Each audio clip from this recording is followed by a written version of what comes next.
yo ina wish looma baahna brada waayo ina dhici doontid ina baasdant wuxuu xirantaa brada dadaalka hadda asmays brada saa darteed marka waxa u baahantaa hadda ina wax raadisid hadda ina wax akhrisid hadda ina u shaqaysid saxab haad waq brada marka inta akhri kartid samee wax walba aad darajo ku gaar kartid brada waayo qof kasta guul rabo si uu guulaysto waa inuu sameeyo haad waq hadii haad waq soo shaqaysay ama haad waq hadii wax soo akhriso hubaal ha ka walwalin natiijada waayo natiijada ay sarmar doonto saa darteed murgan hana ka walwalin imtixaankana isku kalsoonaaw naftaada ku kalsoonaaw waxa akhris ku kalsoonaaw tibiskan qaado kuna gal imtixaanka muhiim ina ka wawashid natiijada heli doontid waxa muhiim ah saxaab mar walba xasuusnaatid dadaalkaaga waxaan jeclaysnaa kullu wadaaga tibiska caawinaa in darajo fiican tag aad buu ku caawinaa tibiskan waayo tibiskan wuxuu ku dhisayaan physical and mentally waa waxaan u baahan tahay waayo physical ahaan imtixaanku ku sameynaya mental ahaan ku sameynaya inta kullu ka saxaab hadii ajna ku cusub tahay xilligan waxaan noo qiimo badan waxay tahay oo tibiskan ku siinaysa free ah ina subscribe نسرتي لا تمنون يرجع شرط مساعدك وقارس number 1 هل هرد في عن وأوجه ولا يا وسوينا هرد في عشان إنه قيم وين كي يتحنك لكن أوجه صاحب مستقوين أرضي اسمه وحالتها سو آخرنا إنه حقوق جارين حل الدم الصبح اللي سوى كعان أيضا مسكح الفرق يدال اسكو درستو حلو آخرنا حفدنا هني كان مركا التحنك دول تكتبنا وحد عصو إن مسكح وحسو حسوس واسي وحنا نقول على صادان نيرفاك وكعان شعور كاسود هذا هذول ماشي أخوك خصمت heer waxa gaari doonta adiga markaas taagan warqadan wax ku qoran in iska dhiibtay waayo hadafkaaga waxa isdagaala maskaxdu daalan macnaha maskaxda ma haysato awood ay wax ku xasuusto waayo way bedaalan tahay maskax daalaw aadan hamiga wuxuu leeyahay wax badan qortid isma keenayso saa darteed marka waxa dareemaysaa saaxib nerve xanuun waxa dareemaysaa saaxib boring inta taas ku waxa wanaagsan inaad haysid hurdo fiican si markaas xasuustaada u wanaagsanaato si markaas oo naqatid qof macnaha markaas wuxuu xifdiyo maskaxda self grace saa darteed marka hurdadu waa muhiim waxa qayb weyn ka qaadanaysaa maskaxda inay fresh noqoto waxyaabo fiican inay duubto oo markaas aadna heshid firfircooni oo subaxii markaas wax ku sameeyo ku hor kartid biyaha ku qabayso subaxii biyaha wuxuu ka caawinayaa saaxib inuu jirkaaga furfurmo aad bay muhiim ku tahay saaxib midaas sababtoo ah hadaadan biyo qabow ku qabaysan oo biyo diiran ku qabaysid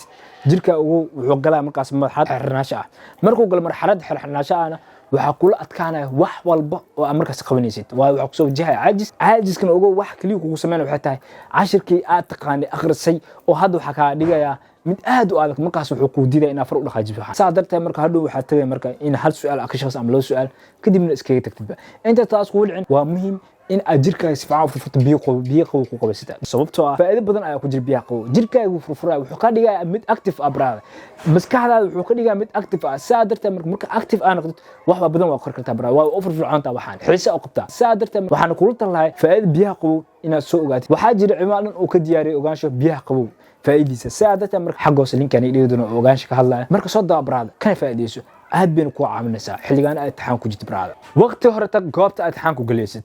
yo qodobkan aad buu ku caawinaya sababtoo ah adiga bin aadanaad sax ma dhameystirid waxyaabo badan ka maqnaa kor saa darteed mar si aad isku dhameystirid waxa u baahan tahay in aroorta hore tag macnaha in waqti hore tagtid imtixaanka taas waxay ka caawinaysaa saaxib in macnaha ardayda xoog badan dhaxashid sababtoo ah waqti arday qaar wuxuu ku xiray macallimiinta oo xoog badan ay sii hayaan marka si xogaas u heshid waxa u baahan tahay kaliya in waqti hore tagtidba goobta imtixaanka taas waxay ka caawinaysaa in markaas ay heshid xoog badan dheeraad ah fiirgar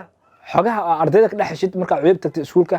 ama goobta imtixaanku galaysid su'aalaha waaweyn waxa muhiim ah inaad meesha ku xifdin macnaha jawaab dheer hadii tahay isku day meesha inaad ku xifdisid sababtoo ah waxay ka dhuminaan wixii hore aad soo xisaab gareys saa darteed marka su'aalaha yar isku day inaad xifdisid kuwa waaweyn isku day inaad warqad ku qortid si imtixaankaas ugu gashid baraad muhiimadu waa inaad macnaha xoog badan heshid si aad u gaarto darajo fiican waxa la qiimeynaa waa darajo islaan lama qiimeynaa dadaalkaaga xaqiiqada indhaha ka dado dumarka ha waliyaabaysa marka ku dhaho indhaha ka dado dumarka laakiin ogow waxaan wax xaqiiqo jirto sababtoo ah